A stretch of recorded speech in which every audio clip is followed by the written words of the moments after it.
તો હવે 2025નું ચોમાસું કેવું રહેવાનું છે તેને લઈને સ્કાયમેટ તરફથી આગાહી કરવામાં આવી છે।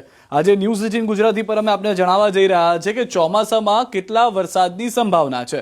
તો જૂનથી સપ્ટેમ્બર સુધીનો જે સમયગાળો છે તે પ્રમાણે સ્કાયમેટની આગાહી શું કહી રહ્યું છે। સ્કાયમેટની આગાહી પ્રમાણે સૌથી પહેલા અત્યંત વધુ વરસાદ જે છે તે આપને જોવા મળશે ડાર્ક બ્લુ રંગની અંદર, જેની શક્યતા કેટલી છે 10%। અત્યંત વધુ વરસાદની સંભાવના ગુજરાતની અંદર જૂનથી સપ્ટેમ્બરમાં 10% માનવામાં આવી છે। ઉપર નીચે સ્વાભાવિક રીતે થઈ શકે છે।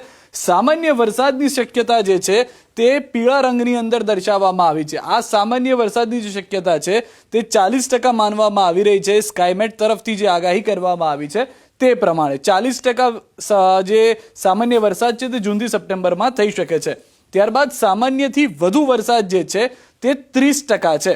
આ સામાન્યથી વધુ વરસાદ જે 30% આપ જોઈ રહ્યા છો એ લીલા રંગનો આખો ભાગ છે કે જે જૂનથી સપ્ટેમ્બરની અંદર થઈ શકે છે તેવું સ્કાયમેટનું માનવું છે, તેમનું અનુમાન છે। સામાન્યથી ઓછો વરસાદ જે છે તે છે વાદળી રંગની અંદર કે સામાન્યથી ઓછો વરસાદ 15%ની શક્યતા જોવા મળી રહી છે। અને સૌથી વધારે મહત્વની વાત, જે દુષ્કાળ છે તે ઓરેન્જ એટલે કે નારંગી રંગમાં છે, જેની શક્યતા સ્કાયમેટ તરફથી વ્યક્ત કરવામાં આવી છે જૂનથી સપ્ટેમ્બરને લઈને 5% છે।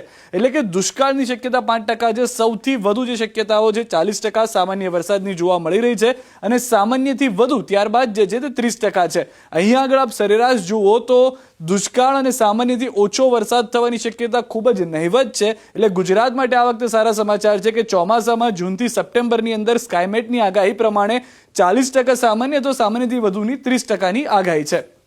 કયા મહિનામાં કેટલા વરસાદ થશે? હવે બે રંગની લાઈન આપ જોઈ રહ્યા છો, જે સામાન્યની છે તે કાળા રંગની અંદર છે અને જે અનુમાન લગાવવામાં આવી રહ્યું છે તે ઓરેન્જમાં છે એટલે કે નારંગીમાં છે। સામાન્ય રીતે જૂન મહિનાની અંદર જે વરસાદ છે તે 165.3 થતો હોય છે। આ જૂન મહિનાનું સામાન્ય વરસાદનો આંકડો છે 165.3 જેની સામે અનુમાન કરવામાં આવ્યું છે કે જૂન મહિનામાં સામાન્ય કરતા ઓછો વરસાદ થઈ શકે છે। અનુમાન પ્રમાણે 158.7 વરસાદ જૂન મહિનામાં જોવા મળી રહ્યો છે। પરંતુ જેવો જ જુલાઈ આવે છે અનુમાન જે છે તે સામાન્ય વરસાદ કરતા વધુ જોવા મળી રહ્યું છે। જે સામાન્ય વરસાદનો આંકડો છે જુલાઈમાં સામાન્ય રીતે તે 280.5 છે, જેની સામે અનુમાન કરવામાં આવ્યું છે 286.1 એટલે કે જુલાઈમાં સામાન્ય કરતા થોડો વધુ વરસાદ જોવા મળી શકે છે। ત્યારબાદ ઓગસ્ટની અંદર જે સામાન્ય વરસાદનો આંકડો છે કે જે અત્યાર સુધી સરેરાશ જોવા મળતો હોય છે તે 254.9 છે કે જે સરેરાશ વરસાદ થતો હોય છે ઓગસ્ટ મહિનાની અંદર, જેની સામે અનુમાન છે આ વખતે થોડું વધારે એટલે કે 275.3 વરસાદ જે છે તે સરેરાશ જોવા ઓગસ્ટ મહિનાની અંદર ગુજરાતમાં મળી શકે છે। અને ત્યારબાદ સપ્ટેમ્બરની અંદર પણ જે સામાન્ય વરસાદ છે તે 167.9 સરેરાશ હોય છે, જેની સામે અનુમાન કરવામાં આવ્યું છે કે સપ્ટેમ્બર મહિનાની અંદર સ્કાયમેટનું અનુમાન છે કે 174.6 વરસાદ હોઈ શકે છે। તો 4માંથી 3 મહિનામાં સામાન્ય કરતાં થોડો વધુ વરસાદ હોય તેવું અનુમાન કરવામાં આવી રહ્યું છે। કયા મહિનામાં કેટલા વરસાદની સંભાવના છે?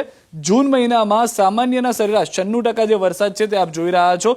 હવે જે આ નારંગી રંગ છે એ સામાન્યથી ઓછાની શક્યતા 30% જણાવી રહ્યું છે, જે અનુમાન છે તે પ્રમાણે સામાન્યથી વધુની શક્યતા 20% માનવામાં આવી રહી છે। હવે આ બંને 50% છે તો એની સામે સામાન્ય વરસાદ જે છે તે 50% સાથે સૌથી વધુ જૂન મહિનાની અંદર શક્યતાઓ સરેરાશ સેવવામાં આવી રહી છે। જુલાઈ મહિનાની જો વાત કરીએ તો જેમાં સામાન્યના 102% વરસાદનું અનુમાન સરેરાશ માનવામાં આવી રહ્યું છે।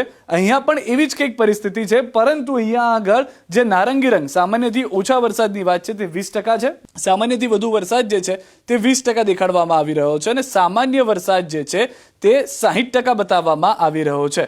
ઓગસ્ટની અંદરની જે પરિસ્થિતિ છે તેમાં સામાન્યથી ઓછા વરસાદની શક્યતા ફક્ત 20% છે।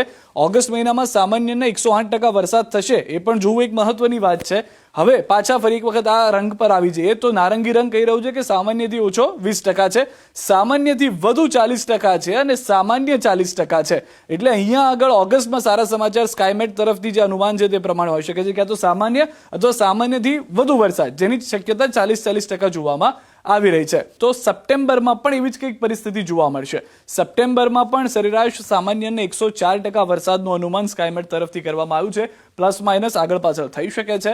સામાન્યથી ઓછો અહીંયા પણ નારંગી રંગ 20%માં છે, આ તરફ સામાન્યથી વધુ 20%માં જોવા મળી રહ્યો છે અને સામાન્ય જે છે તે 60% જોવા મળી રહ્યું છે। તો 4 મહિનાની આ રીતની પરિસ્થિતિ જે છે તેનું અહીંયા નિર્માણ થઈ રહ્યું છે. હવે વિસ્તાર પ્રમાણે વરસાદની શક્યતા શું છે, પહેલા એના જે બુલેટ પોઈન્ટ છે એ સમજી લઈએ. તો જૂનથી સપ્ટેમ્બર સુધી મધ્ય અને પશ્ચિમની ઘાટમાં સામાન્યથી વધુ વરસાદ રહેશે. આસામ, અરુણાચલ પ્રદેશ, જમ્મુ કાશ્મીરમાં સામાન્યથી ઓછો વરસાદ જોવા મળશે. આ સિવાયના દેશના અન્ય ભાગોમાં સામાન્ય વરસાદ થશે.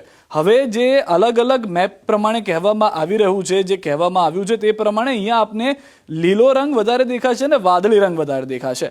જે પ્રમાણે શું કહેવું છે તો અહીંયા નીચે એનું પણ આપેલું એક માપદંડ છે જે અમે આપને બતાવીએ છીએ. જે વાદળી રંગમાં છે અત્યંત વધુ 60% કે તેથી વધુ છે. સામાન્ય છે તે થોડો ઓછો વાદળી રંગ છે, જેમાં સામાન્યથી વધુ 20 થી 59% છે. લીલો રંગ છે તે સામાન્ય વરસાદ +- 19% હોઈ શકે છે. સામાન્યથી ઓછો વરસાદ જે નારંગી રંગમાં છે અને ખૂબ ઓછો જે પીળા રંગમાં છે. હવે અહીંયા આગળ એક મહત્વની વાત એ છે કે જે ગુજરાતનો થોડો ઘણો વિસ્તાર છે એના ઉપર પુઅર સિગ્નલ લખેલું આવ્યું છે. એટલે કે સ્કાયમેટના જે સેટેલાઇટ છે તેની થોડી મર્યાદા છે. એ મર્યાદા પ્રમાણે અહીંયા આગળ પુઅર સિગ્નલ છે, અનુમાન કરવું થોડું મુશ્કેલ છે. પરંતુ મધ્ય અને પશ્ચિમ ઘાટમાં સામાન્યથી વધુ વરસાદ છે જે પહેલાથી જણાવવામાં આવ્યું છે. તો તે પ્રમાણે ગુજરાતમાં લીલા રંગ જે જોવા મળી રહ્યો છે મોટાભાગના વિસ્તારની અંદર, તો એ સ્પષ્ટ કરી રહ્યું છે કે અહીંયા આગળ સામાન્ય વરસાદ થઈ શકે છે. જે રીતે આપણે પહેલા પણ જોયું કે સ્કાયમેટે અનુમાન કર્યું અલગ અલગ મહિના માટે અલગ અલગ વરસાદના આંકડા સાથે, તો તે પ્રમાણે ચોમાસું જે છે તે આવતું જોવા મળશે. જૂનથી સપ્ટેમ્બર માટે ખેડૂતો માટે એક રાહતની વાત અત્યારથી સ્કાયમેટનું જે આ પ્રથમ અનુમાન છે તેમાં જોવા મળી રહ્યું છે કે સામાન્ય ચોમાસું અથવા સામાન્યથી થોડો વધુ વરસાદ આવશે તેવું ચોમાસું વાળું 2025નું આ ચોમાસું વર્ષ હશે. અને સૌથી વધારે મહત્વની વાત ખેડૂતો માટે આગળની જે અપડેટ છે તે પણ સમયાંતરે જણાવવામાં આવશે કે ચોમાસાના જે સામાન્ય વરસાદ કે સામાન્યથી વધુ વરસાદની શું પરિસ્થિતિ છે તે અપડેટ્સ પણ તેઓ આપતા રહેશે.